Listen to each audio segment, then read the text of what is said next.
있는데 야곱이 베델로 올라가지 않고 어디로 가게 됩니까? 네? 어디로 가요? 에서하고 헤어지고 난 다음에 야곱이 베델로 올라가야죠. 왜? 20년 전에 거기서 하나님을 처음 만나고 하나님하고 약속한 서원들이 있잖아요. 그런데 베델로 올라가지 않고 창세기 33장 17절 말씀에 보면은 숲곳으로 간다. 숲곳.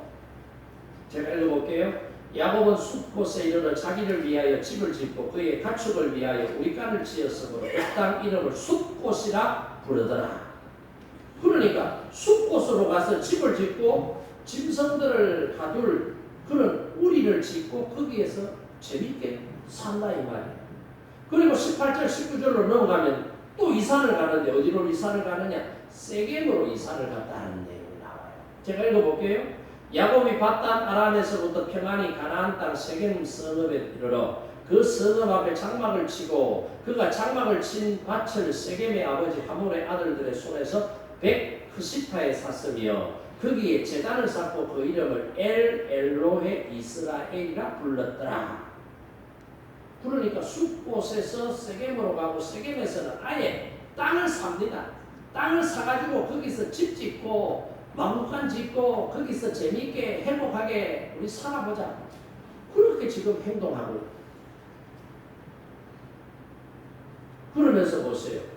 그곳의 이름을 뭐라고 그랬어요? 제단을 쌓고 그 이름을 엘로헤 이스라엘이다. 그렇게 이름을 지었다.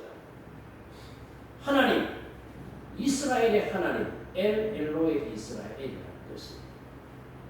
그러니까 겉으로 볼 때는 지금 문제가 있어요, 없어요? 여기서도 하나님 앞에 제단을 쌓고 하나님이 여기 계신다고 고백하고 거기 부분을 지금 살고 있다. 표면적으로 보면 문제가 있어요, 없어요? 세겜의 정착에서 안전하게 편안하게 잘 살고 싶은 게 야곱과 그의 식솔들의 욕망이었다. 신앙생활도 제법 잘하잖아요. 제단을 쌓고 예배드렸다 이 말이에요. 겉으로 볼 때는 아무 문제가 없어요. 현실적으로 살펴보면 아무 문제가 없어요. 그런데 문제는 바로 이게 문제다. 이게 문제다. 흔히 우리가 외적으로 이런저런 어려움이 있어야 문제로 인식을 하잖아요. 신앙생활하면서 이런 문제 저런 문제 살면서 이런 문제 저런 문제가 있어요. 아이고 이 문제가 생겼네. 큰일 났네. 응? 하나님 앞에 엎드려야 되겠다. 말씀 붙잡고 회개해야 되겠다. 그러잖아요. 그런데 문제가 없어요. 사실은 문제가 없다는 게 문제다 이 말이에요. 이게 뭐예요? 영적인 거예요. 내면적인 거예요. 여러분 기억하십시오. 야곱이 밧단 아란에서 20년 지난 후에 가나안을 향해서 떠나올 때 하나님이 야곱에게 어디로 가라고 말씀하셨어요? 베델로 가라고 했어요. 베델로. 하나님 명령이 베델로 가라. 그리고 20년 전에 야곱 자기가 하나님 앞에 그렇게 약속을 했어요. 베델로 가라. 가나안 땅으로 돌아오면 베델로 올라가서 하나님을 잘 섬기고 거기에다가 성전을 짓고 11조를 하겠다 서원했잖아요. 누가 강요한 것도 아니에요. 그러면 지금 문제가 해결되면 야곱 나루에서 숲꽃 세겜으로 갈 것이 아니라 어디로 가야 돼요? 베델로 가야 돼요. 그런데 베델로 가지 않았어요. 숲꽃으로 세겜으로 갔습니다. 이유가 뭘까요? 이유가 뭐예요? 영적으로 느슨해졌다. 오늘 주보에 실린 제목대로 하면 상승점에서 하강적으로 지금 그의 영적인 상태가 다운되고 있다. 다운되고. 그러니까 신앙에 대한 긴장감을 놓쳐버리니까 방심하게 되잖아요. 그러면서 세상적인 욕구가 생긴 거예요. 여기 있으면 더 안전하고 더 편안하고 더 문화생활할 수 있고 더 많은 부를 창출할 수 있으니까 여기 살아야 되겠다라고 생각을 합니다. 여러분 이렇게 영적인 방심이라는 게 무서운 거예요. 영적인 방식. 우리가 힘들고 어려울 때는 하나님께 가까이 자신을 돌아보고 회개하고 문제가 어디 있는지 살피고 기도하고 이렇게 해요. 그런데 그 문제가 해결되고 나면 언제 그랬느냐는 것이 자기 의로 문제가 해결됐다는 것이 하나님을 잊어버리고 놓쳐버려요. 그러면서 방심하게 돼요. 그러면 하강 곡선을 그릴 수밖에 없다. 이게 문제다 이 말이에요. 그러니까 이런 예도 성경에 보면은 나오잖아요. 대표적인 예가 뭐예요? 여호수아 장군과 그의 부하들이 아이성을 공격할 때로서 여리고 성을 공격할 때 저거 우리 힘으로 안 된다. 나고불락의 저 큰 성을 우리가 어떻게 무너뜨리고 여리고를 정복할 수 있어. 불가능해. 그런데 하나님께서 여호수아 장군에게 말씀하신 말씀을 붙잡고 믿음으로 하고 영광기 7일에는 6일에는 6바퀴를 돌고 와 하고 고함 지르고 제사장들이 나팔을 불면 무너진다. 약속대로 됐죠. 그러니까 그 큰 성도 넘어뜨렸는데 이 조그마한 아이성 이거는 식은 줄먹기다 싶어서 아주 간단하게 생각하는 대충 준비를 한 거예요. 그리고 여리고 성 정복 과정에서 아간이라는 사람이 하나님의 말씀에 불순종하고 물질을 취한 사건도 발생이 됐잖아요. 이런 것들을 살펴보지 않고 쉽게 보고 방심하고 아이성을 공격했더니 어떻게 해요? 1차 아이성 공격에서 36명의 부상자, 전사자들이 발생을 합니다. 큰일 났습니다. 왜? 지금까지 이방인들이 여호와 하나님께서 이스라엘 백성들 뒤에서 도와주신다고 생각했는데 좀 작은 아이성 전투에서 실패한 거 보면 하나님께서 그들을 도우시는 게 아니라 재수 좋았어요. 여태까지 여기까지 말. 우리가 잘하면 저놈들 무찌를 수 있다 라는 기대를 심어주게 돼요. 그러니까 이스라엘 백성들이 깜짝 놀라요. 방심의 결과가 아이성 2차 공격의 실패였다 이 말씀. 그래서 사도 바울이 뭐라 그래요? 고린도전서에 보면은 선줄로 생각하는 자는 넘어질까 조심하라. 그래서 방심하고 믿음 생활하면서 신앙생활 열심히 교회에서 직분을 가진 분들이 다 이루었다고 생각하면 안 된다. 방심하면은 넘어질 수 있다. 세상적인 욕심도 마찬가지예요. 베델은 광야예요. 근데 세겜은 도시예요. 얼마나 살기 좋아요. 디나라고 하는 딸아이 얼마나 귀해요. 그 12명 가운데 하나인데 그 딸아이가 어떻게 해요? 호기심이 많아서 세겜성에 살고 있는 아가씨들은 어떻게 멋을 부리며 사는지, 무슨 옷을 입고 있는지, 무슨 노래를 부르는지, 뭘 먹고 사는지 궁금할 거 아니에요. 그래서 놀러 갔다가 얼굴이 아름다웠다가 그러니까 세겜성 추장의 아들 하몰이 납치를 해가지고 강간을 했거든요. 그러니까 이 딸아이가 집에 와서 울고불고 난리나 오빠들이 물으니까 어떻게 해요? 무슨 일이냐? 오빠 여차저 차에서 내가 이렇게 되면 아빠한테는 말하지 말아요. 아빠 충격받는다. 그러니까 이 형제 르우벤 시몬이 어떻게 해요? 시몬과 유다 시몬 레위 시몬과 레위가 올라가서는 어떻게 해요? 그 세겜성에 살고 있는 남자들을 설득하는 거예요. 야, 이런 이왕 지사 이래 벌어졌으니까 내 동생하고 합법적으로 결혼하려고 하면 너희들은 우리 히브리인들이 하는 의식을 행해라. 그러면 우리 혼인 조약을 맺고 혼인하자. 그 요구한 게 뭐예요? 할례를 하라. 할례가 뭐예요? 남자들 성기 외피를 잘라야 돼요. 이거 하면은요 적어도 일주일에서 열흘 동안은 꼼짝도 못 합니다. 꼼짝도 못 합니다.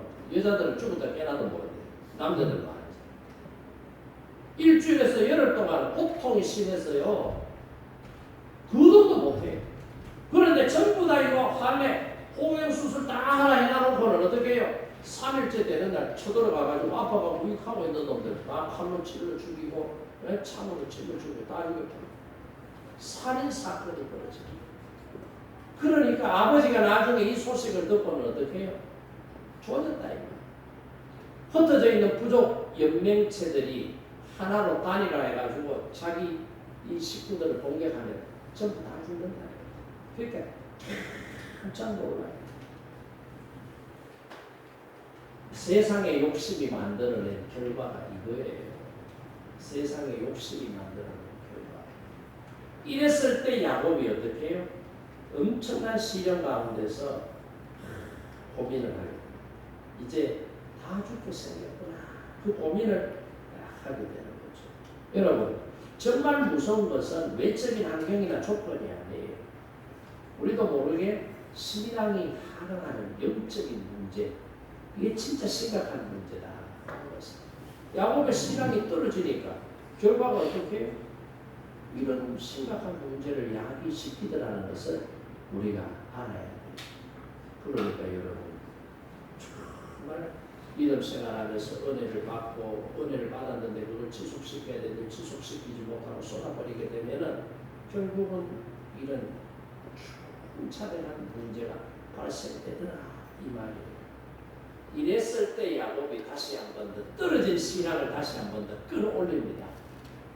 저점에서 고점으로 또 나갑니다. 그게 뭐예요? 베델로 올라가자. 베델로 올라가자.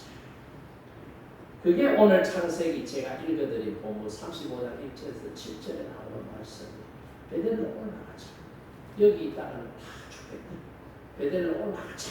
그러면서 야곱이 다시 베델로 올라가기를 선언하고 가족들에게 베델로 올라가자라고 이야기를 하는 거예요.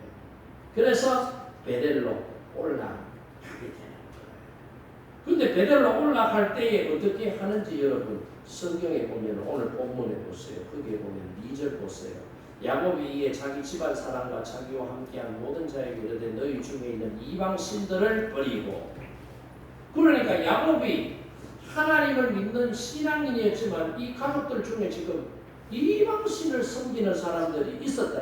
이방신을 버리고 그 다음에 뭐예요? 자신을 정결하게 하고 그러니까 부정한 사람들이 있었다 이 말입니다. 세상 사람들하고 구별되는 삶의 원리를 지향하지 않고 세속적인 삶을 살았다는 증거가 여기 나옵니다. 정결하게 하고 그 다음에 뭐예요? 너희들의 의복을 바꾸어 입어라. 의복이 뭐예요? 우리 옷이 여러분 옷이 중요한 거예요. 옷이 왜? 옷을 입는 방식에 따라서 그 사람의 의식이나 삶의 태도나 삶의 자세를 볼 수가 있는 거예요. 옷 입는 거 아주 막 좀 난해하게 입는 사람, 독특하게 입는 사람들, 디자인이나 색깔이나 길이나 뭐 이런 거 이런 사람들 있잖아요. 그 옷 입는 거 보면 아우 저 사람은 저런 사람인 것 같아요. 대충 판단. 그러니까 의복을 바꾸어 입으라. 이거는 뭐예요?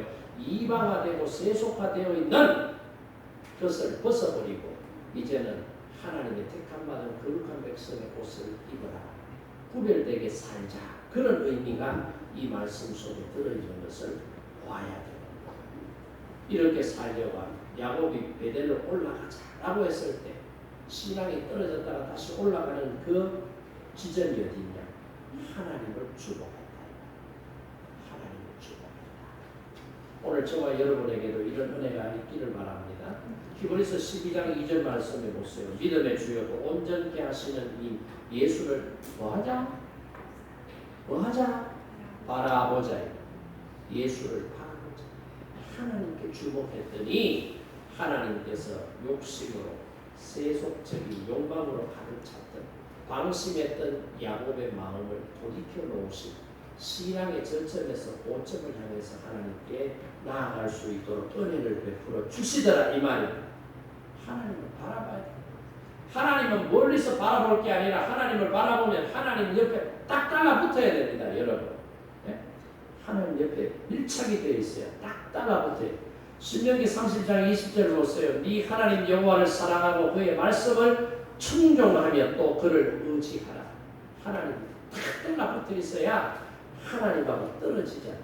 베드로가 멀찍이 떨어져서 예수님을 따라갔더니 세 번 부인하잖아요. 바짝 달라붙어서 주님을 따라가면 그런 일이 없다. 그 말씀. 그 다음에 세 번째가 뭐냐? 하나님을 앙망해야 된다. 앙망이 뭐예요? 앙망. 앙망이라고 하는 것은 하나님께만 희망이 있습니다. 나의 유일한 소망은 하나님 한 분이십니다. 라고 고백하고 그런 눈빛으로 바라보는. 여러분 사람들 그냥 제가 김미화 권사님 바라볼 때 제 눈빛을 보세요. 뭐가 보여요? 아무도 안 보이지. 뭐 보이면 이 사람. 제가 제 아내를 바라볼 때 제 눈에 뭐가 떨어지는 줄 알아요? 뿔이 뚝뚝 떨어진다. 여기서 앙망하다는 것은 야곱이 하나님의 은혜를 체험하고 그 하나님께서 자신을 사랑하시고 보호하시고 지키시고 이끌어가실 것을 믿고 하나님을 바라볼 때 뿔이 뚝뚝 떨어지는 눈으로 하나님을 바라본다. 이게 뭐예요? 앙망한다 이 말이에요. 이 세 가지가 돼야 신앙의 하점에 있더라도 고점을 향해서 밑에서 다시 올라갈 수 있다. 할렐루야. 이걸 우리가 기억하시고 오늘 믿음 생활하면서 항상 상승 목선을 그리면 좋은데 그렇게 되지 않는 게 인생이에요. 우리의 모습. 저점으로 하강 곡선을 그리며 떨어졌다 할지라도 야곱이 세게 내서 정신을 차리고 다시 신앙에 상승하기 위해서 베델로 올라가는 것처럼 오늘 저와 여러분도 베델로 올라가는 믿음의 결단이 있기를, 그래서 신앙이 올라가는 독수리의 날개침이 올라간 같은 은혜가 임하시기를 주님의 이름으로 축복합니다. 우리 오늘 주신 말씀을 붙잡고 함께 기도하실 때에 하나님 저에게도 야곱에게 주셔